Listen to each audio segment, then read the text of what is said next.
आप सभी के लिए मेरी आवाज छोटी ही सही, लेकिन मेवाड़ की धरती से जिस आवाज की गूंज होती है, मुझे पूरा भरोसा है कि उस आवाज को अगर आपका समर्थन मिले तो बदलाव निश्चित है। मित्रों, जिस तरह की परिस्थितियों से आज हमारे प्रतियोगी बेरोजगार मित्र गुजर रहे हैं, सच में कहीं ऐसा लगता है कि उनके घाव को और कुरेदा जा रहा है, जले पर नमक छिड़का जा रहा है। इस मुहिम का उद्देश्य कोई बहुत बड़ा विद्रोह खड़ा करना नहीं है। हम शांतिपूर्वक ढंग से, लोकतांत्रिक तरीके से, हमारे जो मुखिया हैं आदरणीय मुख्यमंत्री जी, राजस्थान लोक सेवा आयोग के अध्यक्ष महोदय जी और कर्मचारी चयन बोर्ड के अध्यक्ष महोदय जी से हमारा करबद्ध निवेदन और आग्रह है। कई बार ऐसा होता है कि धरातल पर किन परिस्थितियों से एक प्रतियोगी गुजरता है, उसका अंदाजा कई बार प्रशासन को नहीं हो पाता है। लोकतंत्र है, मुख्यमंत्री जी के पास लाखों लाख काम है, प्रशासन के कई काम होते हैं, प्राथमिकताओं में भी काम रहते हैं। लेकिन जो बात हम सब के जहन में है और मुझे कई दिनों से परेशान कर रही थी, तो मैंने इस बात को आप तक पहुंचाने का भरसक प्रयास किया है। 5 मिनट का समय हो तो मैंने आपके लिए क्या किया है वो भी मैं आपको इसमें विस्तार से बता रहा हूं। और आपको लगता है कि यह परमार्थ के रूप में अगर मेरी कोई छोटी सी मुहिम आपकी मुहिम है, इसको अगर आप सबका समर्थन मिले तो हो सकता है हमारी सरकारें संवेदनशील भी है और कहीं न कहीं मुख्यमंत्री जी काफी प्रयास कर रहे हैं, तो उनके ध्यान में भी ये बात आए, क्योंकि लोकतंत्र में ध्यान में लाना बात बहुत जरूरी होती है। कई बार हमें यूं लगता है कि सब कुछ मुख्यमंत्री जी को पता हो, ऐसा संभव नहीं भी होता, बहुत सारे काम है। लेकिन यह भी प्रतियोगी और बेरोजगारों से जुड़ा हुआ एक बहुत बड़ा मुद्दा है। लगता है कि कुछ वर्षों से तो शायद इस पर अपन बात नहीं कर रहे थे, नई नई प्रक्रियाएं थी, सब समझ रहे थे, लगता था कि चलो ठीक है, लेकिन अति हो गई साहब। एक पेपर में अगर 20 प्रश्नों पर कोई बच्चा आपत्ति लगा रहा है तो अब सोचने की आवश्यकता है। किसी पेपर में 10 प्रश्नों पर अगर एक बेरोजगार युवा जो है वो आपत्ति लगा रहा है, तो आखिर इतनी आपत्तियां आने के बाद हम सजग क्यों नहीं हो रहे हैं? ऐसा अनुमान है कि लगभग 5 लाख से अधिक आपत्तियां अभी थर्ड ग्रेड के लिए लग चुकी है। अब ऑफिशियल आंकड़ा तो बोर्ड के पास ही होगा। हम तो जो बच्चों से बात कर रहे हैं, जिस तरह की एक औसत स्थिति बनती है उसके आधार पर मैं कह रहा हूं। अब मैंने आप सबके लिए आज काफी समय निकालकर, लगाकर, आज ऑफिशियल छुट्टी होने के बावजूद आपके लिए काम करना प्राथमिकता से, इसलिए क्योंकि मित्रों मैं शिक्षक हूं। आप जिस दर्द से गुजर रहे हैं, हमें शायद उस दर्द, इस प्रकार के दर्द से गुजरने का अवसर तो नहीं मिला, क्योंकि हमारे पास इतना आंसर की और हमारे समय में इतने ऑब्जेक्शन ने, ऐसा कुछ था ही नहीं। जो होता था पता नहीं, ऊपर ही ऊपर सब खत्म हो जाता था, हमें पता ही नहीं चलता था।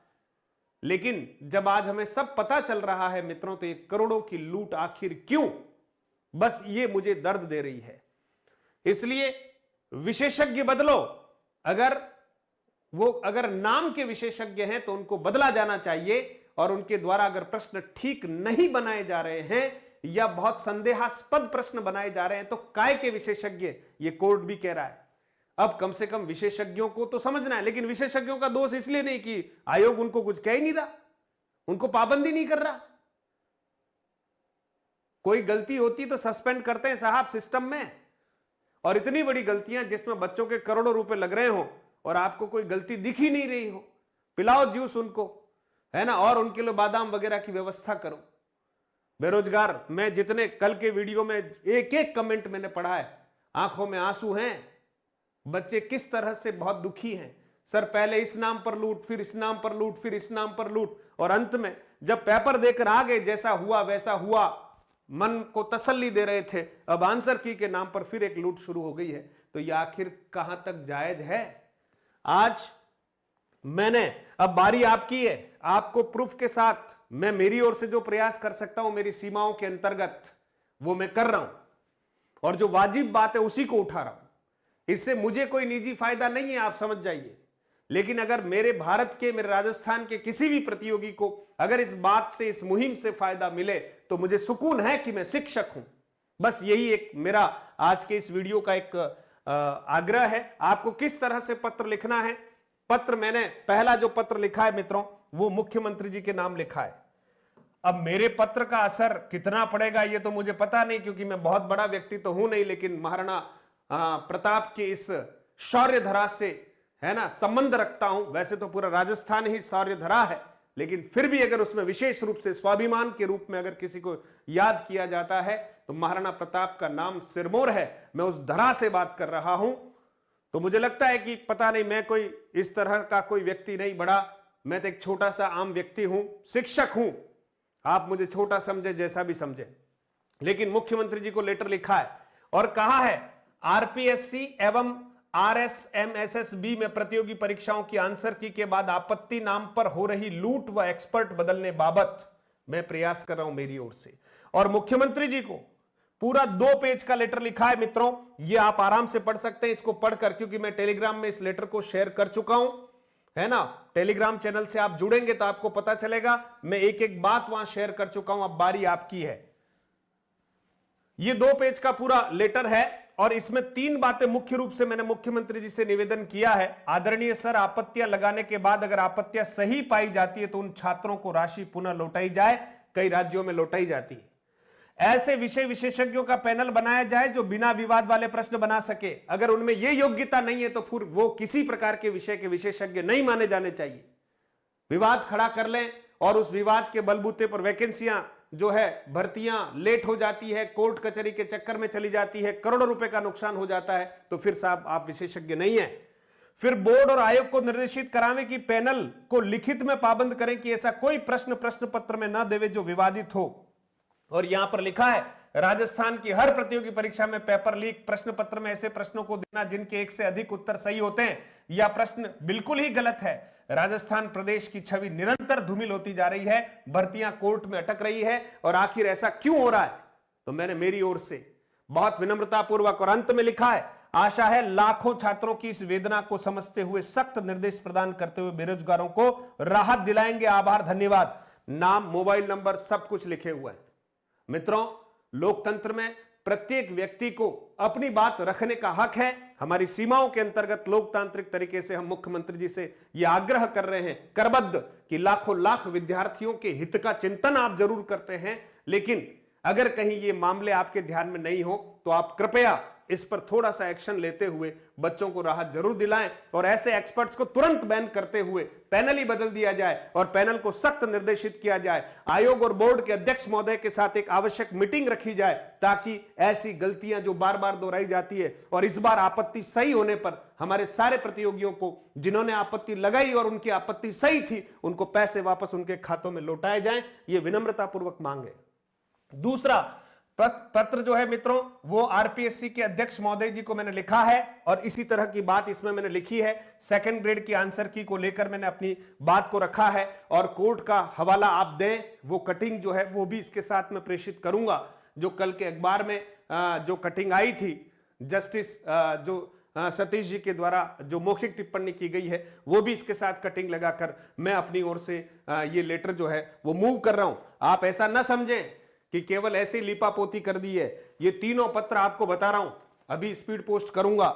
ये तीसरा पत्र है मित्रों, ठीक है, और ये इन तीनों पत्रों के लिफाफे तैयार हैं और ये तीनों लिफाफों में पैक करके मैं आपके लिए समय निकाल रहा हूं। क्या आप अपने स्वयं के लिए समय नहीं निकालेंगे? अरे ई मित्र पे जाकर हम कई घंटों अपना समय बर्बाद कर रहे हैं। मैं सड़कों पर निकलने के लिए आपसे नहीं कह रहा, मैं केवल सोशल मीडिया के माध्यम से, है ना, आपको ये पत्र, 3 पत्र आपको कम से कम लिखने हैं। पहला पत्र मुख्यमंत्री जी को लिखेगा, दूसरा पत्र आरपीएससी के जो हमारे चेयरमैन है उनको लिखेगा और तीसरा पत्र जो है अपने बोर्ड के अध्यक्ष जी हैं हरिप्रसाद जी शर्मा, उनको जरूर लिखिएगा। और मैं तो प्रत्येक बच्चे से कह रहा हूं, भले आपने परीक्षा दी हो या नहीं, मांग तो आपको उठानी चाहिए। सिस्टम में यह बदलाव होना बहुत आवश्यक है, नहीं तो करोड़ों रुपए की लूट इसी तरह से होती रहेगी। तीसरा पत्र मित्रों मैंने आपसे लिखा है अध्यक्ष महोदय, कर्मचारी चयन बोर्ड जयपुर को लिखा है। तीनों पत्रों के जो एड्रेस हैं वो भी आपको मैं यहां पर बता देता हूं। आपको 2 काम करने हैं, एक तो पत्र लिखना है फिजिकली, और दूसरा आपको मेल करना है। मेल करने में मित्रों कोई ज्यादा समय नहीं लग रहा है, आप अपने मोबाइल से अपनी मेल से ही सीधा मेल सेंड कर दीजिएगा। मेरे पास जो 3 मेल एड्रेस मुझे प्राप्त हुए, मेरे हिसाब से मैंने जो प्रयास किया है उसमें मित्रों ये तो पहला जो पत्र हमने लिखा है मुख्यमंत्री जी के नाम, जो मैं स्पीड पोस्ट करवाने वाला हूं, है ना, ये पूरा पता है, बकायदा प्रेषक के रूप में अपना नाम लिखा है। कहीं पर भी ऐसा नहीं है कि मैं आपका साथ नहीं दे रहा हूं, मेरा प्रयास है कि मैं आपका पूरा साथ दूं। और ये मेल है मित्रों, मैं इसको टेलीग्राम में शेयर भी कर रहा हूं, आप इस मेल आईडी को वहां से भी, और यहां आपको अच्छे से दिख रही हो तो यहां से भी इस मेल आईडी का उपयोग करें। आपको पत्र फिजिकली भी भेजना है मित्रों स्पीड पोस्ट से, 50-100 रुपए और सही, जहां 1000 रुपए आपने दांव पर लगाए। हो सकता है कि आप मुख्यमंत्री जी का ध्यान इस पर चला जाए तो आपत्ति सही अगर आपकी पाई जाती तो पैसा आपको लौटाने की प्रक्रिया संभव है, आप अगर जग जाएंगे और भविष्य में इस तरह की पुनरावृत्ति नहीं होगी। विषय विशेषज्ञों को निश्चित तौर पर पाबंद किया जाएगा कि आप इस तरह का काम नहीं करेंगे। तो मित्रों आपको ध्यान रखना है, बारी आपकी है, मैंने अपनी ओर से काम कर लिया है। ये मैंने लिखा है, हमारे जो कर्मचारी चयन बोर्ड के अध्यक्ष जी हैं उनको ये पूरा एड्रेस है ना, और ये एक मेल आईडी मुझे जो मिली वो मेल आईडी आपके सामने है।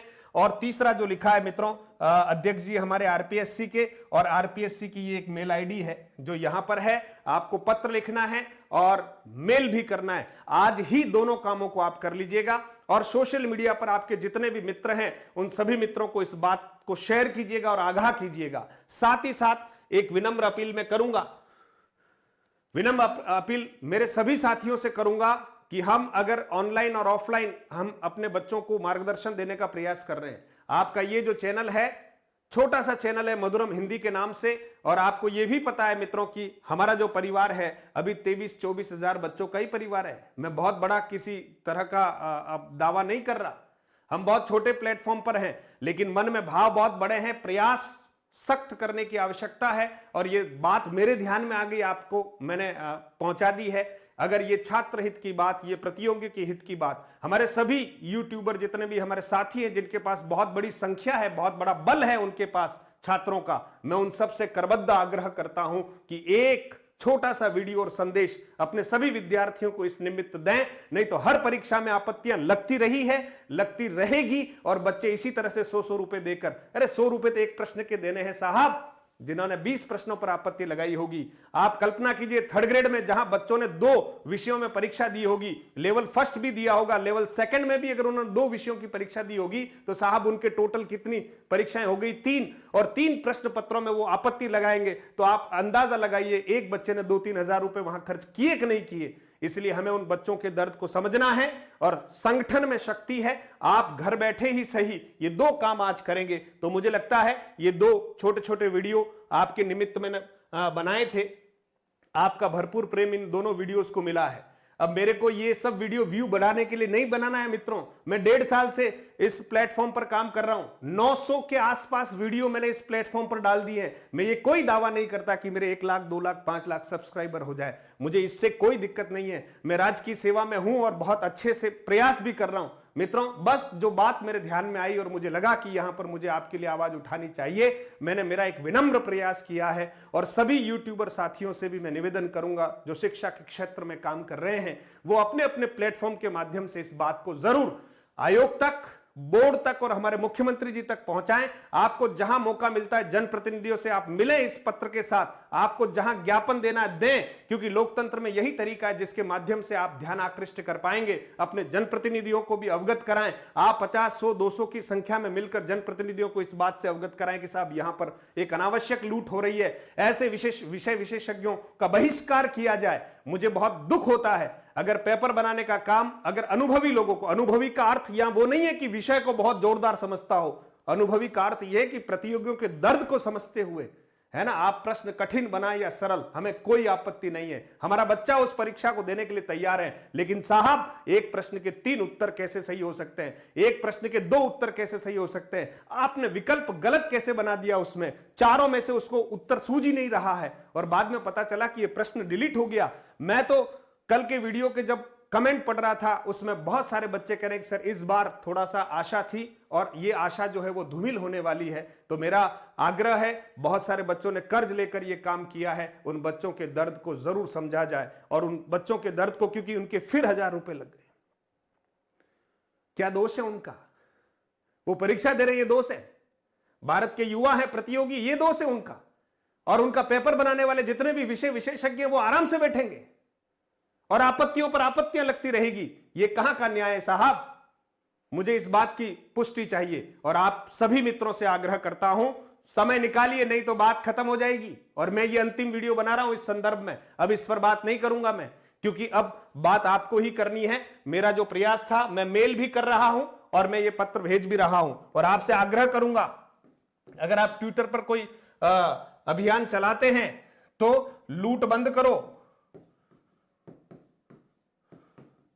लूट बंद करो, ठीक है? और दूसरा, आप हैशटैग यूज करके जैसा भी आप करना चाहते हैं, जितने भी हमारे बेरोजगार संघ के जितने भी जिला लेवल पर जो अध्यक्ष हैं, है ना, और राजस्थान पर जो बेरोजगार संघ का नेतृत्व करते हैं उपेंद्र भाई यादव, उनसे भी आग्रह करूंगा, विषय विशेषज्ञ बदलो, बहुत पुराने हो गए, बदलो, उनको जंग लग गया है। ऐसे लोगों की जरूरत नहीं है जो अपने आप को विषय विशेषज्ञ कहलाते हैं और ऐसे प्रश्न बच्चों के सामने रख देते हैं जिससे उन बच्चों को मानसिक रूप से बहुत प्रताड़ना होती है। कोर्ट भी इस बात को स्वीकार कर चुका है कि ऐसे विशेषज्ञ कहां से आ गए, ये क्या ओपिनियन दे रहे हैं। पहले ही तो परीक्षाएं बहुत लेट होती है और फिर ये विषय विशेषज्ञ जो है वो अड़ंगा अटका रहे हैं अपने पेपर बनाकर। तो मित्रों, मेरा आपसे आग्रह है, इस मुहिम को समर्थन आपको ही देना है और अगर आपको लगता है कि ये मुहिम आपके लिए और वाजिब है तो साथ दीजिए, स्वयं का साथ दीजिए और मैंने जो आवाज उठाई है उस आवाज को हर विद्यार्थी तक पहुंचा दीजिएगा। मैं ये नहीं कह रहा हूं कि इस चैनल को सब्सक्राइब कीजिए, मत कीजिए चैनल को सब्सक्राइब, ये आपकी इच्छा है यार, लेकिन कम से कम अपने लिए जाग जाइए।